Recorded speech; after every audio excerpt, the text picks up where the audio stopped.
huru hara akhir zaman. Dalam hal ini saya membaca dari kitab As-Sahih Al-Musnad min Ahadithil Fitan wal Malahim wa Ashratis Sa'ah yang disusun oleh Syekh Abu Abdullah Mustafa Ibn Al-Adawi hafizahullahu ta'ala wa ra'ah. Ikhwatal iman rahimanillah wa iyyakum. Pada kesempatan terakhir kita tengah membaca hadis yang diriwayatkan oleh Imamul Bukhari pada judul Tarafun min fitnatil khawarij. Ya. Tarafun min fitnati al-khawarij. Ya. Sepintas tentang fitnah kelompok khawarij. Ya. Ini adalah salah satu sempalan ya atau kelompok yang disebut dengan al-khawarij dari kalangan ahli bid'ah. Dan dikatakan oleh para ulama ini adalah ahli bid'ah yang pertama kali muncul di dalam Islam. Ya. Ahli bid'ah yang pertama kali muncul di dalam Islam.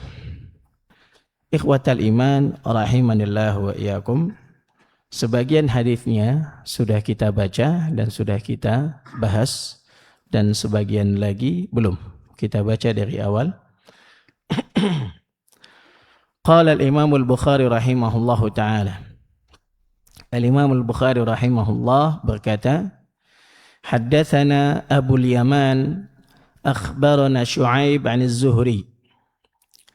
Telah bercerita kepada kami Abu al-Yaman, telah mengabarkan kepada kami Syu'aib dari Az-Zuhri, beliau berkata, Akhbarani Abu Salamah ibn Abdurrahman, telah mengabarkan kepadaku Abu Salamah bin Abdurrahman, anna Aba Sa'id al-Khudri radhiyallahu anhu qala, bahwasanya Abu Sa'id al-Khudri berkata, Bainama nahnu 'inda Rasulillah sallallahu alaihi wasallam wa huwa yaqsimu qasman. Ketika Nabi sallallahu alaihi wasallam tengah membagikan suatu pembagian, idh atahu Dzul Khuwaisirah, datanglah kepadanya seseorang yang memiliki pinggang yang ramping. Ya. Nah,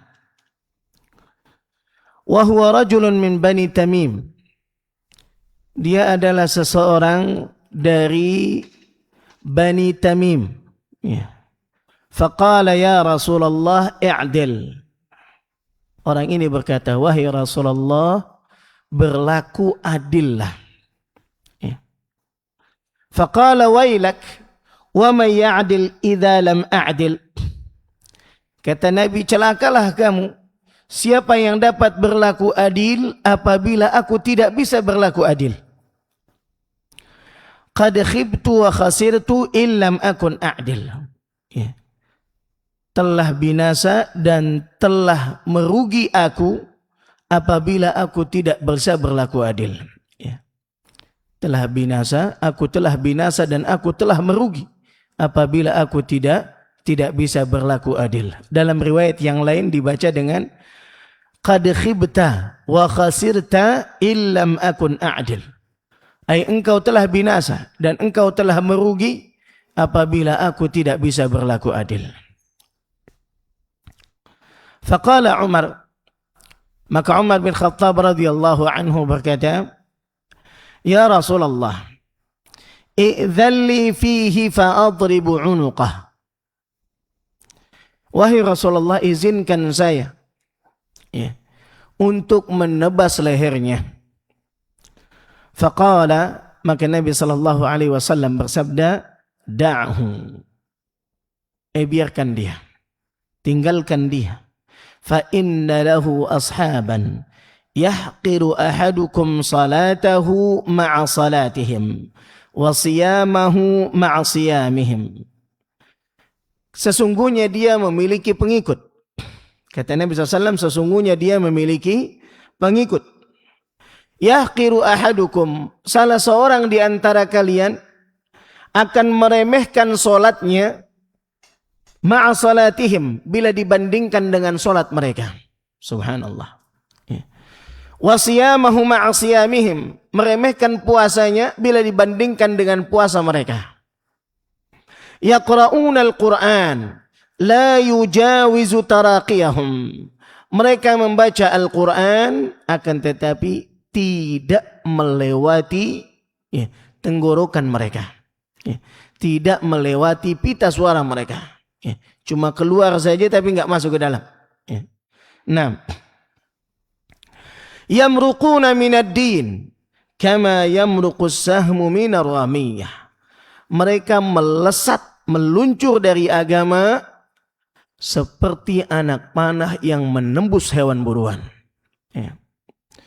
Yunzaru ila naslihi fala yujadu fihi syai', maka dilihat pada ujung anak panahnya, bagian yang tajamnya, maka tidak ditemukan bekas apapun di sana. Artinya pada ujung anak panah yang telah menembus hewan buruan, ternyata tidak ditemukan bekas darah ataupun kotoran di dalamnya, di ujung anak panah tersebut.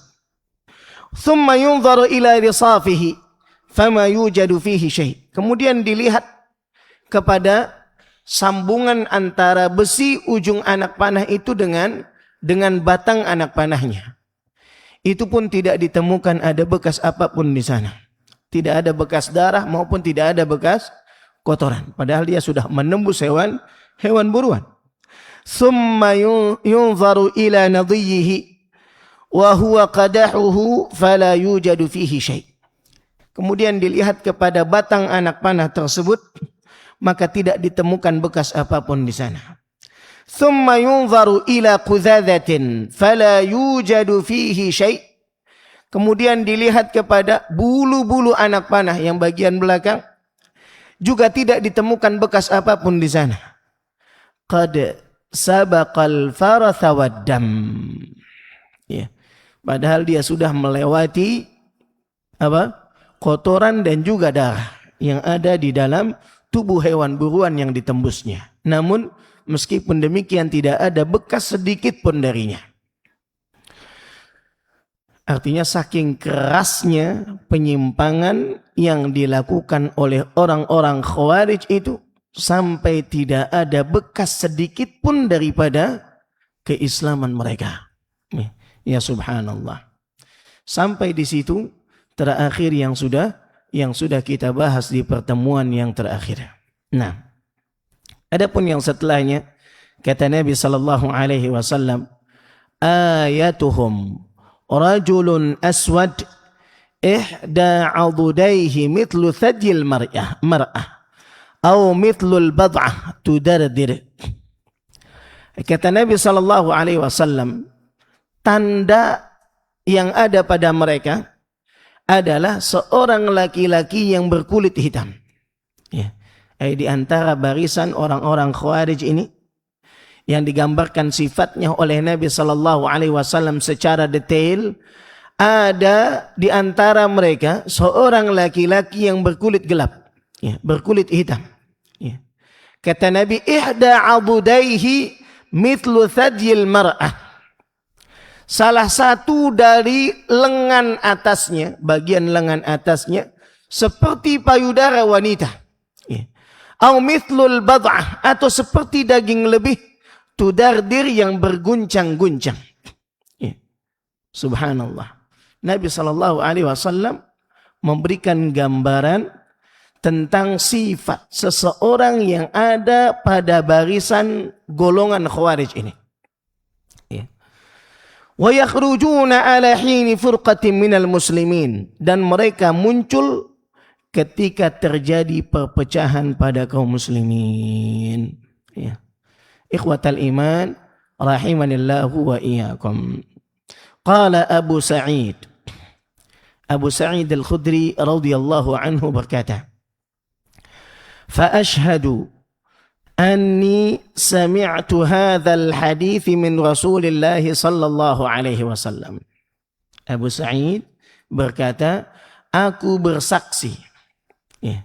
Aku bersaksi bahwasanya aku telah mendengar hadis ini dari Rasulullah sallallahu alaihi wasallam. Ya.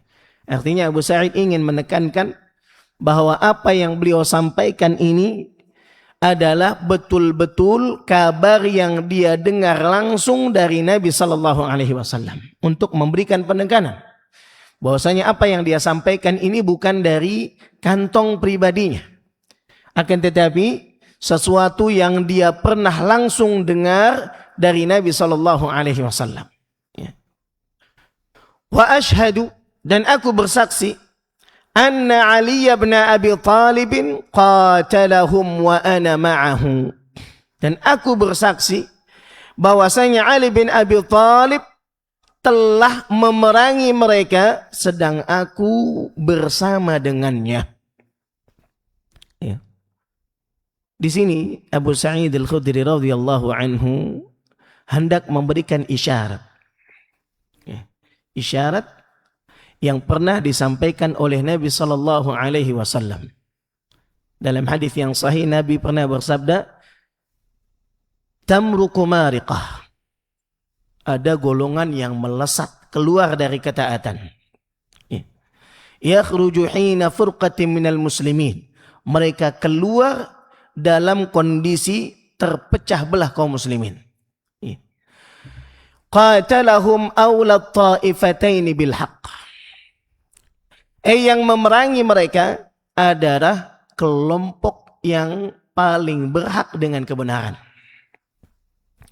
Kata Nabi, yang memerangi golongan Khawarij ini adalah golongan yang paling berhak dengan kebenaran.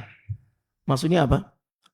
Ketika terjadi perselisihan antara Ali bin Abi Thalib dengan sahabat lainnya, ya, saat Ali bin Abi Thalib naik menjadi Amirul Mukminin, ya, menjadi khalifah kaum muslimin, ada para sahabat yang berselisih dengan Amirul Mukminin. Ya. Nah, ya.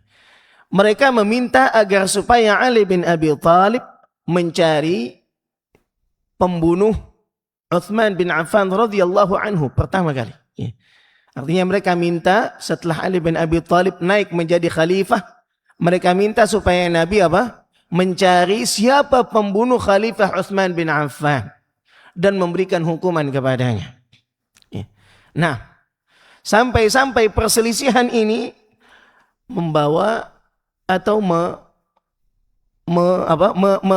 menjerumuskan, ya, atau menyebabkan terjadinya peperangan antara dua golongan kaum muslimin, yaitu antara Muawiyah dan Ali bin Abi Thalib. Ya. Dan Nabi SAW mengatakan, taqtuluhum awla ta'ifataini bil haqq. Yang membunuh mereka, membunuh golongan Khawarij ini adalah golongan yang paling dekat dengan kebenaran. Artinya ketika yang memerangi orang Khawarij adalah Ali bin Abi Thalib, maka ini menunjukkan bahwa kebenaran ada pada pihak Ali bin Abi Thalib radhiyallahu anhu, bukan pada pihak lainnya. Naam. Ikhwatal iman rahimanillahu wa iyyakum. Fa amara bidzalika rajul faltumisa fa utiya bihi. Maka Ali bin Abi Thalib memerintahkan untuk mencari lelaki itu yang sifatnya, ciri-cirinya seperti yang telah digambarkan oleh Nabi sallallahu alaihi wasallam. Ya. Maka faltumisa fa utiya bihi, dicari dan kemudian didatangkan kepadanya. Setelah dapat, dibawa kepada Ali bin Abi Thalib. Hatta nazartu ilaihi ala na'tin Nabi sallallahu alaihi wasallam alladhi na'at. Sampai aku melihatnya sesuai dengan apa yang digambarkan oleh Nabi sallallahu alaihi wasallam ciri-cirinya. Persis seperti apa yang pernah disampaikan oleh Nabi ciri-cirinya. Ikhwatal iman rahimanillahu wa iyyakum.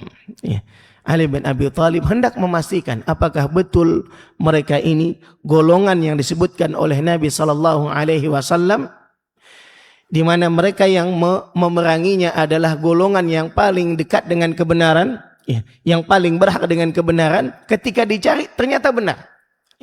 Ya subhanallah.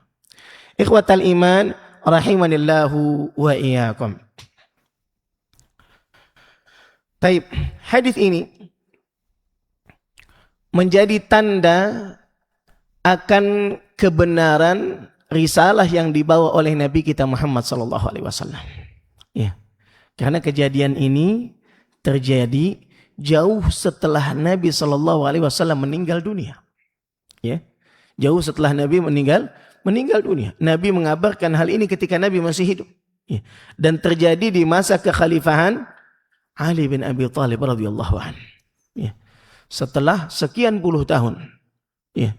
Terjadi persis seperti apa yang digambarkan oleh Rasulullah sallallahu alaihi wasallam. Makanya kata para ulama, ini menjadi bukti akan benarnya kenabian dan risalah Nabi kita Muhammad sallallahu alaihi wasallam. Karena apa yang dikabarkan oleh Nabi betul-betul sesuai dengan fakta. Ya. Dan ini, berita yang semacam ini termasuk perkara yang gaib.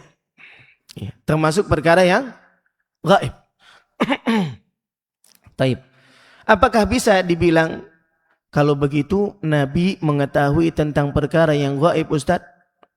Tidak. Ya. Nabi tidak mengetahui tentang perkara yang gaib secara mutlak. Ya. Tidak mengetahui perkara yang gaib dengan sendirinya. Beliau hanya mengetahui perkara yang gaib yang telah diwahyukan kepadanya saja. Sebatas yang diwahyukan kepada Nabi sallallahu alaihi wasallam. Adapun yang tidak diwahyukan kepadanya atau belum diwahyukan kepadanya, maka Nabi tidak mengetahuinya. Tidak mengetahuinya.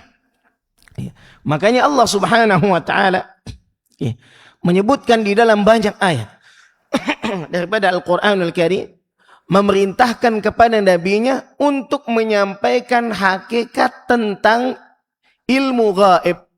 Ya, di antaranya Allah Subhanahu wa taala berfirman, "Qul," ay katakan wahai Muhammad, "La aqulu lakum 'indi khazainullah wa la a'lamul ghaiba wa la aqulu lakum inni malak." Ay katakan wahai Muhammad, aku tidak mengatakan kepada kalian bahwasanya aku memiliki simpanan Allah Subhanahu wa taala. Ya.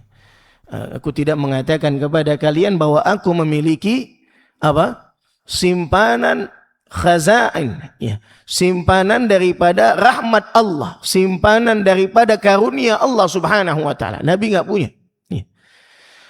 Wala a'lamul ghaiba, dan aku juga tidak mengetahui tentang perkara yang gaib. Wala aqulu lakum inni malak, dan aku juga tidak mengatakan kepada kalian bahwasanya aku adalah seorang malaikat. Ya. Ikhwatal iman rahimanillah wa iyyakum. Ya. Di sini Nabi diperintahkan secara langsung untuk menyampaikan kepada umatnya bahwa dirinya tidak mengetahui tentang perkara yang gaib secara mutlak. Ya. Bahkan Allah Subhanahu wa taala berfirman, memerintahkan kepada nabinya untuk mengatakan, "Qul la ya'lamu man fis samawati wal ardil ghaiba illallah." Ai katakan wahai Muhammad, tidak ada seorang pun yang di langit maupun di bumi yang mengetahui tentang perkara yang gaib kecuali Allah Subhanahu wa taala. Ya. Nah, artinya enggak ada yang mengetahui tentang perkara yang gaib kecuali Allah Subhanahu wa taala. Ya. Begitu juga di dalam sunnah Nabi sallallahu alaihi wasallam.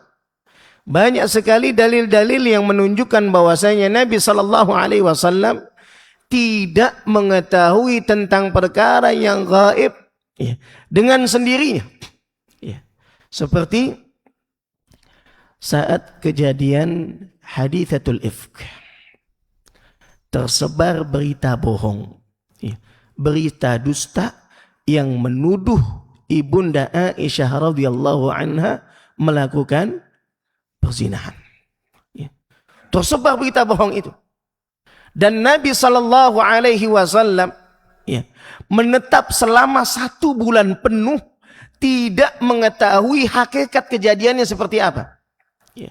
Beliau nggak tahu apakah istrinya benar ataukah ini hanya sebatas tuduhan dusta, sampai turun ayat Bara'ah. Turun ayat yang membebaskan ibunda Aisyah radhiyallahu anha dari tuduhan yang keji itu. Setelah 1 bulan. Ya. Setelah 1 bulan. Ya. Ini menunjukkan bahwasanya Nabi tidak mengetahui perkara yang gaib kecuali sebatas yang diwahyukan kepadanya. Ya. Begitu juga dalam kejadian yang lain, ketika Nabi sallallahu alaihi wasallam pulang dari melakukan peperangan dengan Yahudi Bani Mustaliq. Ya. Ketika Nabi kembali ya, bersama dengan pasukannya, dan setiap kali Nabi hendak melakukan peperangan, Nabi mengundi di antara istri-istrinya siapa yang dibawa dan ikut bersama dengannya. Kebetulan ketika itu yang dapat bagian untuk ikut bersama dengan Nabi dalam safar tersebut adalah ibunda Aisyah. Dan ibunda Aisyah dalam suatu perjalanan beliau kehilangan iqdah, kalungnya. Ketika berhenti di suatu tempat sejenak, kehilangan kalungnya, dan Nabi SAW tidak mengetahui di mana kalung tersebut. Sampai Abu Bakar radhiyallahu anhu memarahi ibunda Aisyah, dikarenakan seluruh kaum muslimin tertahan di suatu tempat yang di sana tidak ada air. Mereka kesulitan. Mau bersuci sulit, mau sholat juga susah. Bagaimana caranya untuk bersuci dari hadas besar maupun hadas kecil. Ketika itu belum turun ayat tentang tayamum. Sampai Allah Azza wa Jalla menurunkan ayat tayamum di tempat tersebut. Sehingga datanglah rukhsah dari Allah, ketika tidak ada air maka dibolehkan untuk bertayamum dengan tanah. Barulah ketika pasukan hendak berangkat, kendaraan yang dinaiki oleh ibunda Aisyah diberdirikan, ditemukanlah ternyata kalungnya berada di bawah hewan tunggangan ibunda Aisyah radhiyallahu anha. Kata para ulama, seandainya Nabi mengetahui tentang perkara yang gaib, niscaya mestinya Nabi tahu di mana kalung itu tersembunyi. Ikhwatal iman rahimanillahu wa iyyakum. Kalau Nabi saja tidak bisa mengetahui tentang perkara yang gaib dengan sendirinya, maka selain beliau jauh lebih berhak untuk tidak tahu tentang perkara yang gaib. Nah, sesoleh apapun dia, setinggi apapun kedudukannya, dia enggak tahu tentang perkara yang gaib. Artinya kalau ada orang pakai pakaian seperti layaknya orang soleh, kemudian mengatakan bahwa kalung kamu yang kemarin hilang itu diambil sama kerabat kamu, masih orang dekat, kan? Ya subhanallah, ini dukun. Ini dukun. Dia hendak mengadu domba Anda dengan kerabat Anda, karena dia nggak ngasih tahu namanya siapa. Sehingga apa? Ketika dibilang seperti itu, dia akan curiga kepada semua kerabatnya, semuanya dicurigai sama dia. Subhanallah. Ikhwatal iman rahimanillahu wa iyyakum. Ini dukun. Atau yang mengatakan bahwasanya si fulan atau si Ilan di tahun ini dia akan mendapatkan ini dan itu. Jodohnya begini dan begitu, keberuntungannya begini dan begitu, bisnisnya seperti ini dan seperti itu. Maka ini adalah seorang peramal. Dan kita tidak dibolehkan untuk mempercayainya. Atau bahkan sekedar bertanya kepadanya. Nggak boleh. Nah, meskipun kita nggak percaya Ustaz, cuma pengen tahu saja, penasaran aja, pengen baca saja. Nah, meskipun cuma sekedar pengen tahu saja. Itu sudah masuk kategori dosa besar. Ya. Intabih. Ya. Ikhwatal iman rahimanillah wa iyyakum. Dalam hadis yang diriwayatkan oleh Imam Muslim, Nabi sallallahu alaihi wasallam pernah bersabda, "Man ata 'arafan aw kahinan fasa'alahu 'an syai'in lam tuqbal lahu salatun 40 yauma."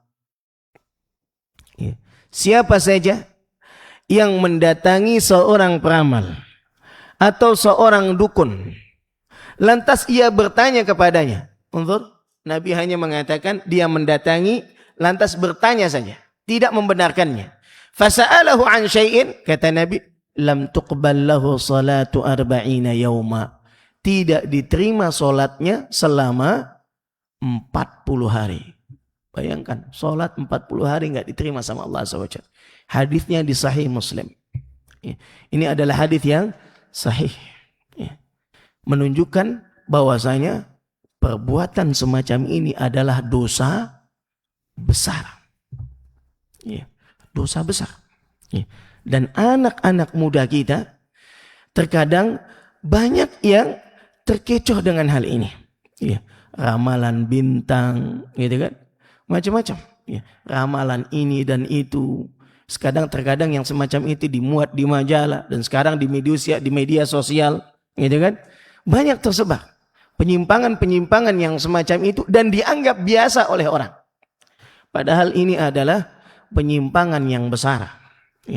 Salah satu bentuk ramalan yang bahkan ketika seseorang hanya sekedar pengen tahu saja, dia sudah terjatuh ke dalam dosa besar. Ikhwatal iman rahimanillahu wa iyyakum. Belum lagi kalau dia mempercayai dan meyakininya sebagai kebenaran, musibah kubra. Ini musibah yang sangat besar. Dalam hadis yang disahihkan oleh Syekhul Albani rahimahullahu taala, kata Nabi, man ata arwafan aw kahinan fasaddaqahu bima yaqul, ay fasa'alahu an syai'in fasaddaqahu bima yaqul faqad kafara bima unzila ala Muhammad. Kata Nabi SAW, siapa saja yang mendatangi seorang dukun atau peramal, lantas ia bertanya kepadanya dan membenarkan apa yang diucapkannya, maka dia telah kufur terhadap agama yang diturunkan kepada Muhammad sallallahu alaihi wasallam. Musibah kubra. Kenapa kok bisa kufur, Ustaz? Nah, karena dengan begitu ia mendustakan ayat Allah. Mendustakan ayat Allah, karena Allah Subhanahu wa taala telah mengatakan, "Qul la ya'lamu man fis samawati wal ardil ghaiba illallah." Katakan wahai Muhammad, tidak ada seorang pun di langit maupun di bumi yang mengetahui tentang perkara yang gaib kecuali Allah Subhanahu wa taala. Ketika Anda membenarkan perkataan dukun itu atau peramal itu, maka seakan Anda sudah mendustakan kalam Allah tersebut. Artinya Anda bilang, oh ada yang tahu selain Allah. Ini buktinya ada dukun. Buktinya ada peramal. Dia tahu tentang perkara yang gaib. Ya subhanallah, khatir jiddan. Ini sangat berbahaya sekali. Ikhwatal iman rahimanillahu wa iyyakum. Nah, baik. Jadi hadis ini menunjukkan akan kebenaran risalah yang dibawa oleh Nabi SAW. Beliau menyampaikan sesuatu yang gaib yang diwahyukan oleh Allah Azza wa Jalla kepadanya. Nabi tidak mengatakan ini dikarenakan beliau mengetahui tentang perkara yang gaib secara mutlak. Akan tetapi Nabi menyampaikan sesuai dengan apa yang diwahyukan oleh Allah Subhanahu wa taala kepada dirinya. Sebagai bukti yang menunjukkan akan kebenaran risalah yang dibawa oleh Nabi kita Muhammad sallallahu alaihi wasallam. Nah, ikhwatal iman rahimanillah wa iyyakum. Ustaz, kita kan semuanya udah beriman kepada Rasul.